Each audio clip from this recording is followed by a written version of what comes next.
Hello friends, welcome to our channel Ometa kid education. जहाँ पे हम लोग टैली कोर्स बेसिक्स से लेकर एडवांस तक सीख रहे हैं।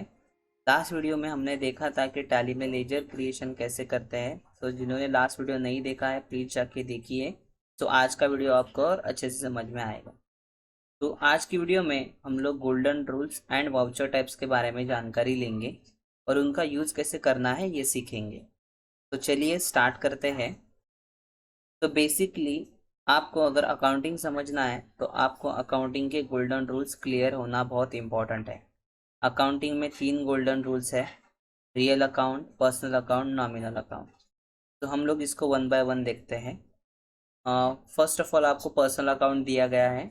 तो पर्सनल अकाउंट जो होता है, जो कोई पर्सन से, फर्म से, इंस्टीट्यूशन से, बिजनेस के नाम से रिलेटेड हो, जहाँ पे कोई भी पर्सन का नाम आएगा, फर्म का नाम आएगा, इंस्टीट्यूशन का नाम आएगा, बिजनेस का नाम आएगा, जहाँ पे भी आपको एक नाम इन्वॉल्व दिखता है वहाँ पे हम लोग पर्सनल अकाउंट यूज़ करेंगे।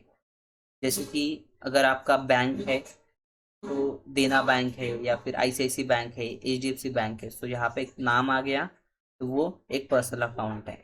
या फिर कोई कंपनी है, जैसे कि रिलायंस कंपनी है, जियो कंपनी है, टाटा कंपनी है, तो वो जहाँ जहाँ पे कंपनी का नाम आता है वहाँ वहाँ पे पर्सनल अकाउंट आएगा। तो इसका एक रूल है जो आपको दिया गया है: debit the receiver, credit the giver. जिसका मतलब है कि अगर पर्सनल अकाउंट में जो आपने अकाउंट लिया है वो अगर रिसीव कर रहा है तो वो डेबिट में आएगा, अगर वो दे रहा है तो वो क्रेडिट में आएगा। वो गिवर है तो क्रेडिट में, अगर रिसीव कर रहा है तो डेबिट में। इसका सिंपल सा एग्जांपल आप ले सकते हो कि आप अगर कोई बैंक में, एचडीएफसी बैंक है, जहाँ पे जाके आप 5,000 रुपीज़ डिपॉजिट कर रहे हो। तो अगर 5,000 रुपीज़ आप डिपॉजिट कर रहे हो तो बैंक को वो पैसा मिलेगा, बैंक वो रिसीवर हो जाएगी, क्योंकि बैंक एक पर्सनल अकाउंट है, तो वहाँ पे डेबिट द रिसीवर आपकी बैंक हो जाएगी। सेम बैंक से अगर आप विड्रॉ करते हो, इसके अपोजिट, अगर आप बैंक से विड्रॉ करते हो तो बैंक आपको पैसा देगी, तो वो क्रेडिट द गिवर हो जाएगी, बैंक आपकी क्रेडिट में चली जाएगी। तो आपका ये पर्सनल अकाउंट का रूल है। उसके बाद नेक्स्ट है रियल अकाउंट। रियल अकाउंट यानी कि जो थिंग्स आप टच कर सकते हो, देख सकते हो, ऐसी चीज़ें रियल अकाउंट में आती हैं, जिसे हम लोग टेंजिबल भी कहते हैं। ओके। सो टेंजिबल गुड्स या फिर असेट्स क्या होता है, जिसको आप टच कर सकते हो, देख सकते हो। तो ऐसी कौन सी चीज़ें हैं? तो जैसे कि आपके पास अगर सामने कंप्यूटर है, या फिर मोबाइल है, या फिर कोई वॉच है, जो भी चीज़ें आप टच कर सकते हो, देख सकते हो, वो सभी चीज़ें रियल अकाउंट में आती हैं। फर्नीचर है, इन्वेस्टमेंट है, बिल्डिंग है, उसके बाद कार है। तो बहुत सारी चीज़ें रियल अकाउंट में आती हैं, जिसका रूल हमें यहाँ पे दिया गया है: debit words comes in, credit words goes out. अगर वो चीज़ें आपके पास आती है तो वो आपको डेबिट साइड दिखानी है, अगर वो आपकी तरफ से जाती है तो आपको वो क्रेडिट साइड में दिखाना है। तो ये उसका रूल है सिंपल सा। तो समझिए मैंने कोई फर्नीचर परचेज किया। If I purchase 2,000 rupees furniture by cash, तो मेरे पास फर्नीचर आएगा, दैट मीन्स वो मेरे डेबिट साइड में चला जाएगा। तो मेरे पास डेबिट में है फर्नीचर, और क्रेडिट साइड में मेरा कैश चला जाएगा, क्योंकि कैश भी एक रियल अकाउंट है, कैश को आप टच कर सकते हो, देख सकते हो। तो ये दोनों भी रियल अकाउंट हो गए, फर्नीचर डेबिट में और कैश मेरा चला जाएगा क्रेडिट में। तो ये मेरा रियल अकाउंट है। उसके बाद नेक्स्ट है नॉमिनल अकाउंट। नॉमिनल में इनटेंजिबल थिंग्स ज़्यादा आती है। इनटेंजिबल यानी कि जिसको आप टच भी नहीं कर सकते और ना ही उसको देख सकते हैं। तो ऐसी कौन सी चीज़ें हैं? ऐसी चीज़ें जो एक्सपेंस लॉसेस है, या फिर आपके लिए इनकम एंड गेन है। जैसे कि आप कह सकते हो कि आपको 2,000 का कमीशन मिला, तो 2,000 कमीशन मिलने के बाद आपको कमीशन कहाँ पे दिखता नहीं है, लेकिन आपको 2,000 का जो कैश है वो आप देख सकते हो। तो जो आपका कमीशन है वो आपका हो गया नॉमिनल अकाउंट। जैसे कि यहाँ पे एग्जाम्पल में भी दिया गया है सैलरी। अगर आपको सैलरी मिलता है सैलरी आपको दिखता नहीं है, सैलरी का स्लिप दिखेगा क्योंकि वो तो एक डॉक्यूमेंट है, लेकिन एक अकाउंट, सैलरी अकाउंट करके आपको कुछ नहीं दिखेगा, आपको सिर्फ कैश मिलेगा जो आप देख सकते हो। सेम रेंट आप पेड करते हो, किसी को अगर आप रेंट दोगे तो आप कैश देखते हो कि आपकी ओर से जा रहा है, लेकिन आप रेंट नहीं दिख पाते हो। वैसे वेजेस है, स्टेशनरी है, तो ऐसे बहुत सारे एग्जाम्पल है जो नॉमिनल अकाउंट में आते हैं। बेसिकली इसमें इनकम एंड लॉस ज़्यादा आता है। तो इसका रूल क्या है? इसका रूल है debit all expense and losses, credit all income and gain. यानी कि आपके बिजनेस में अगर आपको लॉस होता है या फिर आपकी ओर से एक्सपेंसेस होते हैं तो आपको वो डेबिट में मेंशन करने हैं। लेकिन अगर आपको इनकम होता है, गेन इनकम होता है, यानी कि पैसा आपको मिलता है, आपका कुछ गेन होता है, तो आपको वो क्रेडिट साइड में मेंशन करना है। इसका सिंपल से एग्जांपल हम लोग कमीशन वाला ही लेते हैं। कमीशन आपको रिसीव हुआ 2000 रुपीज़ का, तो आपको कमीशन क्रेडिट साइड में रखना है। और आपको कैश आ रही है तो कैश आपका रियल अकाउंट है, तो रियल अकाउंट में कैश जब आती है तो डेबिट व्हाट्स कम्स इन, तो कैश आपकी हो गई debit, cash account debit to commission account, ऐसा आपका एंट्री हो जाएगा। ये आपके बेसिक 3 गोल्डन रूल्स है। गोल्डन रूल्स को और अच्छे से समझने के लिए हम लोग कुछ एग्जांपल्स की हेल्प लेते हैं, और जिससे हम लोग गोल्डन रूल्स को और अच्छे से समझ पाएंगे। तो पर्सनल अकाउंट में आपको एक यहाँ पे एग्जांपल दिया गया है। मिस्टर इजहार डिपॉजिटेड 20,000 इन SBI बैंक। सो इजहार ने डिपॉजिट किया 20,000 कैश SBI बैंक में। तो यहाँ पे जब भी आप एंट्री देखोगे तो आपको वो एंट्री आपके बिजनेस की है ऐसा आपको देखना है। तो आपको यहाँ पे दिखेगा कि इजहार एज आपका एक एम्प्लॉई आप कह सकते हो, या फिर आप खुद हो जो बैंक में जाके 20,000 रुपये डिपॉजिट कर रहा है। तो अगर बैंक में अगर 20,000 रुपये डिपॉजिट हो रहा है, आपको यहाँ पे अकाउंट्स देखने हैं, कौन से अकाउंट है जो डेबिट क्रेडिट में आ सकते हैं। तो SBI बैंक ये मेरा पहला अकाउंट हो जाएगा। उसके बाद मेरा कैश मेरी ओर से जा रहा है, ये एक मेरा अकाउंट हो जाएगा। SBI बैंक एंड कैश, ये 2 अकाउंट हो गए। तो SBI बैंक मेरा पर्सनल अकाउंट है। ये मुझे कैसे पता लगा? तो क्योंकि आपको यहाँ पे ऊपर भी दिया गया है, personal account includes name of person, company, banks, institute. So ये मेरा पर्सनल अकाउंट है, ये मुझे पता लग गया। तो पर्सनल अकाउंट में क्या हो रहा है, यहाँ पे रूल मुझे बता रहा है कि रूल बता रहा है debit the receiver, credit the giver. अगर SBI बैंक रिसीव करेगा कुछ तो वो डेबिट में चला जाएगा, तो मैंने उसको डेबिट में रखा। और कुछ देगा तो क्रेडिट में चला जाएगा, लेकिन यहाँ पे डेबिट में चला जाएगा क्योंकि डेबिट द रिसीवर है। और कैश क्या है? कैश मेरा है रियल अकाउंट, कैश मेरा है रियल अकाउंट। सो अगर आप स्क्रॉल करोगे तो कैश आपको दिखेगा रियल अकाउंट में आएगा, क्योंकि उसको आप टच कर सकते हो, देख सकते हो। तो कैश मेरी ओर से जा रहा है, तो ये कैश मेरा हो जाएगा क्रेडिट में। Was goes out, cash goes out, इसलिए वो क्रेडिट में चला गया। तो ये मेरा फर्स्ट वाला एंट्री हो गया यहाँ पे। उसके बाद नेक्स्ट देखिए रियल अकाउंट है। रियल अकाउंट क्या कहता है? जहाँ पे आप चीज़ों को टच एंड देख सकते हो वो चीज़ें रियल अकाउंट में आती हैं। सो कौन सी चीज़ें हैं आपको वहाँ पे एग्जांपल में दिया गया है? Cash, goodwill, building, furniture etcetera. तो एग्जांपल में देखिए, आपको यहाँ पे दिखेगा purchase a mobile 20,000 rupees by cash. So आपने 20,000 रुपीज़ का मोबाइल परचेस किया कैश देके। सो मोबाइल क्या है, इसको टच कर सकते हो, देख सकते हो, तो ये रियल अकाउंट में आएगा। और आपने बाय कैश से इसको खरीदा है, तो कैश भी आपको टच कर सकते हो, देख सकते हो, ये भी रियल अकाउंट में आएगा। दोनों रियल अकाउंट में आ गए। तो इसका रूल क्या कहता है? Debit what's comes in. तो जो आ रहा है वो डेबिट साइड में डालिए, मोबाइल आपके पास आ रहा है इसलिए डेबिट में चला गया, और कैश आपकी ओर से जा रहा है इसलिए वो क्रेडिट में चला गया। तो सिंपली आपको रियल अकाउंट भी समझ में आ गया। तो आपने रियल अकाउंट के रूल के हिसाब से मोबाइल को डेबिट में, कैश को क्रेडिट में डाल दिया। अभी थर्ड हम लोग देखते हैं नॉमिनल अकाउंट। नॉमिनल अकाउंट क्या कहता है? जहाँ पे expense and losses and income end game आपका रहेगा, वो नॉमिनल अकाउंट है। यानी कि जिसको आप टच नहीं कर सकते और ना ही देख सकते हो, ऐसे अकाउंट्स इंटेंजिबल जिसे कहते हैं हम लोग, वो नॉमिनल में होता है।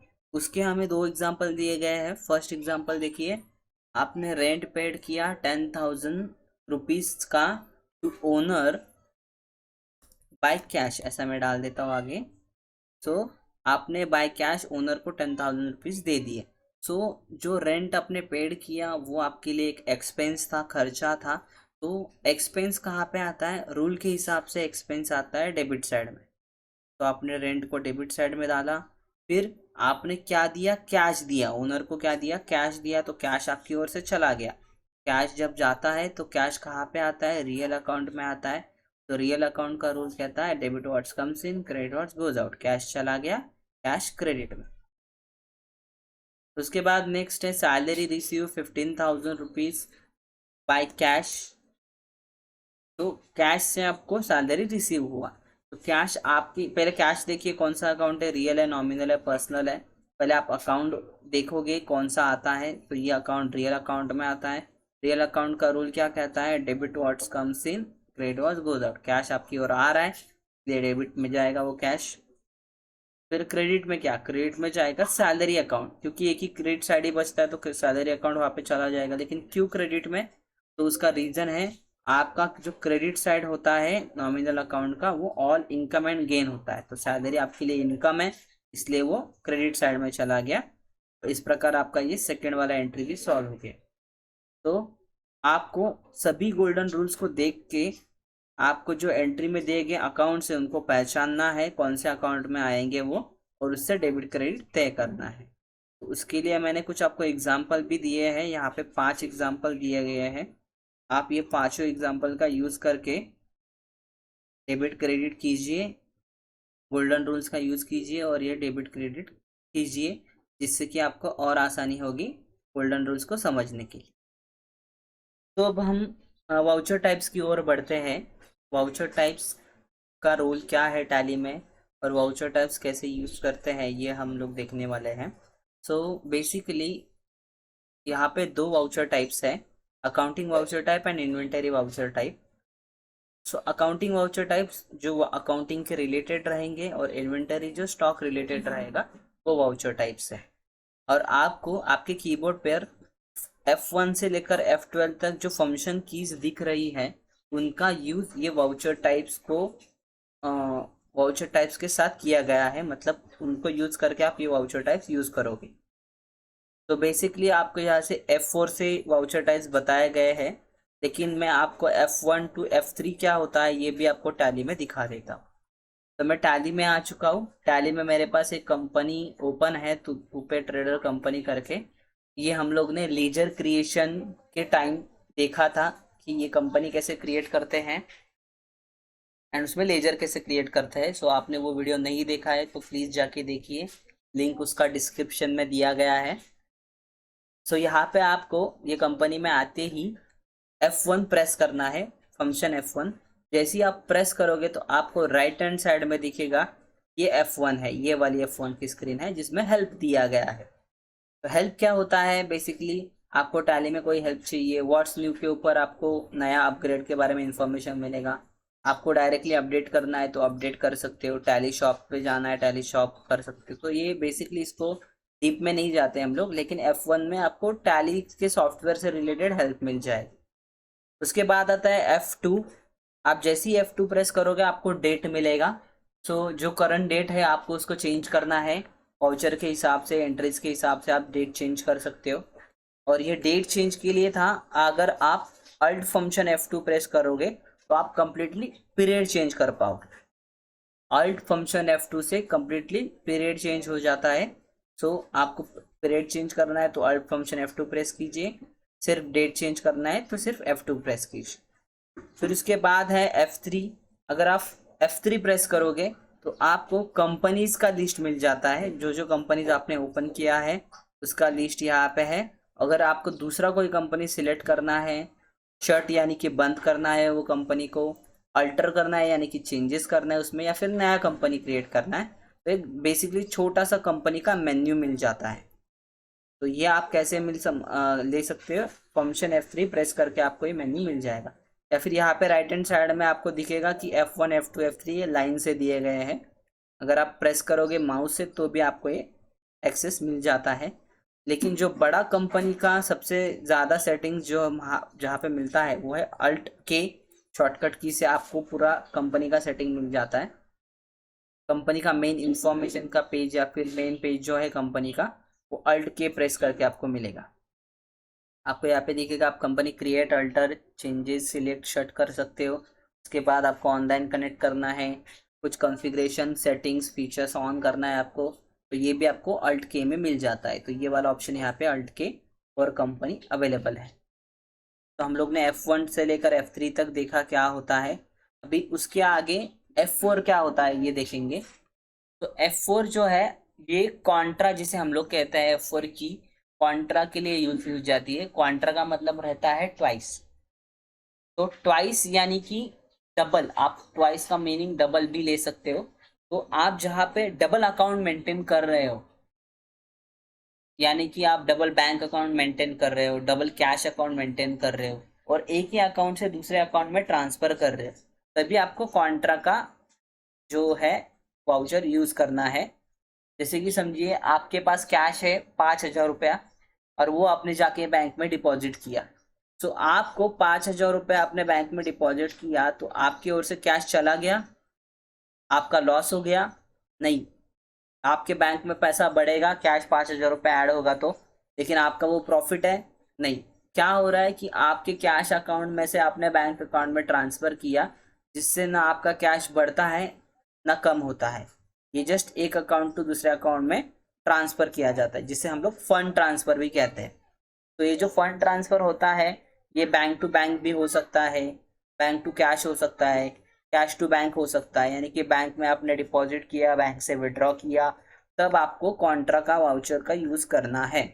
जैसे कि आपको यहाँ पे एग्जांपल दिया गया है कि आपने कैश डिपॉजिट किया कैनरा बैंक में, कैनरा बैंक को पैसा मिलेगा गोल्डन रूल्स के हिसाब से, तो वो डेबिट में चला जाएगा, डेबिट द रिसीवर, और कैश क्रेडिट में चला जाएगा। ठीक है, तो ये एंट्री आपका कॉन्ट्रा में आएगा। F4 Contra. अभी है ये कॉन्ट्रा कहाँ पे है, तो आप जैसे ही टैली में आओगे तो टैली में आपको यहाँ पे वाउचर्स का स्क्रीन दिखता है। यहाँ पे ट्रांजैक्शन में वाउचर्स का स्क्रीन है, उसके ऊपर क्लिक कीजिए और जैसे ही आप क्लिक करोगे राइट साइड में आपको ये लिस्ट मिल जाता है। देखिए F1 F2 F3 contra, payment, receive, journal, sales, purchase, F10 तक आपको यहाँ पे लिस्ट मिल जाता है। F10 में अदर वाउचर्स है तो आपको वहाँ पे बाकी के वाउचर्स भी दिख जाएंगे। तो ये ऐसे करके आप कॉन्ट्रा पे क्लिक करोगे तो आपको कॉन्ट्रा का वाउचर ओपन यहाँ पे हो जाएगा। ठीक है, तो इस प्रकार आप कॉन्ट्रा का वाउचर सिलेक्ट करोगे। तो ये हो गया हमारा कॉन्ट्रा। उसके बाद नेक्स्ट स्टेप पेमेंट। पेमेंट क्या होता है, यानी कि आपकी ओर से जब पैसा जाएगा, आपके बिजनेस से जब पैसा जाएगा, तब आप पेमेंट वाउचर का यूज करोगे। यानी कि आप किसी पार्टी को पैसा दे रहे हो, कोई एक्सपेंसेस पेड कर रहे हो, जब जब बिजनेस से आपका पैसा बाहर जाएगा तब आप पेमेंट यूज करोगे। सो पेमेंट वाउचर का यूज पैसा देने के लिए, दूसरे को पैसा देने के लिए या फिर एक्सपेंसेस पेड करने के लिए होगा। जैसे कि यहाँ पे दिया है कैरेज पेड। कैरेज एक एक्सपेंस है हमारा, जो 100 रुपीज़ का कैरेज हम लोग ने पेड किया है। तो कैरेज क्या होता है, नॉमिनल अकाउंट होता है, तो उसका रूल है all expense and losses debit, इसलिए वो डेबिट में चला गया। कैश आपकी ओर से चली गई इसलिए वो क्रेडिट में चला गया। इस प्रकार हम लोग उसको F5 पेमेंट में लेंगे। यहाँ पे आपको पेमेंट कहाँ पे दिखता है, कॉन्ट्रा के नीचे ही पेमेंट है। जैसे आप पेमेंट पे क्लिक करोगे तो ये पेमेंट वाउचर में कन्वर्ट हो जाएगा। यहाँ पे नाम चेंज होता रहता है। देखिए कॉन्ट्रा के ऊपर क्लिक किया, ये कॉन्ट्रा वाउचर है, पेमेंट के ऊपर क्लिक किया, पेमेंट वाउचर। तो यहाँ पे आप डेबिट क्रेडिट डाल के वो एंट्री पास करो। उसके बाद F4 हो गया, F5 हो गया, F6 के ऊपर आते हैं। F6 यानी कि रिसिप्ट। रिसिप्ट क्या होता है, जहां जहां पे आपके बिजनेस में पैसा आने वाला है, जब आपके बिजनेस में आपको कुछ पैसा रिसीव होता है, इनकम रिसीव होता है, तब आप F6 का यूज करोगे। जहां पे ट्रांजेक्शन में आपको पैसा मिलेगा वो आप वहां पे आप F6 यूज करोगे। उसका एग्जाम्पल यहाँ पे दिया गया है, इंटरेस्ट रिसीव 1,000 रुपीज। अभी आपको बैंक से इंटरेस्ट मिला है, आपको बैंक पैसा देगी, बराबर। तो बैंक आपको पैसा देगी तो आपके अकाउंट में ही देगी, तो बैंक रिसीव हो जाएगा, बैंक डेबिट में आएगा। और इंटरेस्ट आपको मिल रहा है तो नॉमिनल अकाउंट का रूल कहता है debit all expense and losses, credit all income and gain. तो इंटरेस्ट आपका इनकम है इसलिए वो क्रेडिट में चला गया। ओके, तो ये एंट्री आपका F6 में आएगा। यहाँ पे वाउचर F6 कहाँ पे है, ये रहा है F6, क्लिक कीजिए, F6 में ये कन्वर्ट हो जाएगा। उसके बाद नेक्स्ट है F7। F7 का मतलब होता है जनरल। तो बेसिकली आपके बिजनेस में बहुत सारे एडजस्टमेंट वाली एंट्रीज होती है या फिर ट्रांसफर वाली एंट्री रहती है, अकाउंट ट्रांसफर वाली एंट्री रहती है, तो वो एंट्रीज आपको F7 में करनी रहती है। जैसे कि आपको एडजस्टमेंट वाली एंट्रीज डेप्रिसिएशन है, प्रीपेड एक्सपेंस है, उसके बाद पोस्टपेड एक्सपेंस है, ऐसे बहुत सारे एडजस्टमेंट वाली एंट्रीज हैं। और ट्रांसफरेबल आपको profit and loss account transfer करना है, ड्रॉइंग ट्रांसफर करना है, सो ऐसी एंट्रीज F7 में आती है। तो F7 में जैसे कि डेप्रिसिएशन का एग्जाम्पल दिया गया है, डेप्रिसिएशन अकाउंट डेबिट में आता है और क्रेडिट में प्लांट एंड मशीनरी आपको दिया गया है। डेप्रिसिएशन एक्सपेंस है तो ये डेबिट में चला गया, प्लांट एंड मशीनरी असेट है, रियल अकाउंट है, तो ये आपसे जा रहा है इसलिए वो क्रेडिट में चला गया। तो इस प्रकार आपको F7 दिया गया है। तो F7 के ऊपर आप क्लिक करोगे तो आपको F7 यहाँ पे दिखेगा ऊपर। तो इस प्रकार हम लोग ने F7 भी कवर कर लिया। उसके बाद है F8 एंड F9। तो F8 क्या होता है, F8 यानी कि जब आप ऑन क्रेडिट सेल करोगे, ऑन क्रेडिट सेल जब करोगे तब आप F8 यूज करोगे। सेल्स यानी कि आप बेचोगे सामने वाले को, परचेस यानी कि खरीदोगे। F9 का मतलब है F9 परचेस। तो जब ऑन क्रेडिट परचेस करोगे तब F9 का यूज करोगे। तो आप टैली में आके F8 प्रेस करोगे तो आपको कुछ ऐसा स्क्रीन दिखेगा, F9 प्रेस करोगे तो ऐसा स्क्रीन दिखेगा। तो इस प्रकार आप सेल्स परचेस के ऊपर क्लिक करके उनके वाउचर्स को यूज कर सकते हो। और F10 एक लास्ट बचा हुआ, उसमें आपको दिखेगा सारे वाउचर्स यहाँ पे है, और आपको इनएक्टिव देखने हैं तो इनएक्टिव भी आप देख सकते हो। इनएक्टिव यानी कि जो अभी एक्टिव नहीं है, ये सारे आपको वाउचर्स की लिस्ट, पूरी लिस्ट मिल जाती है, सब वाउचर्स की लिस्ट मिल जाती है।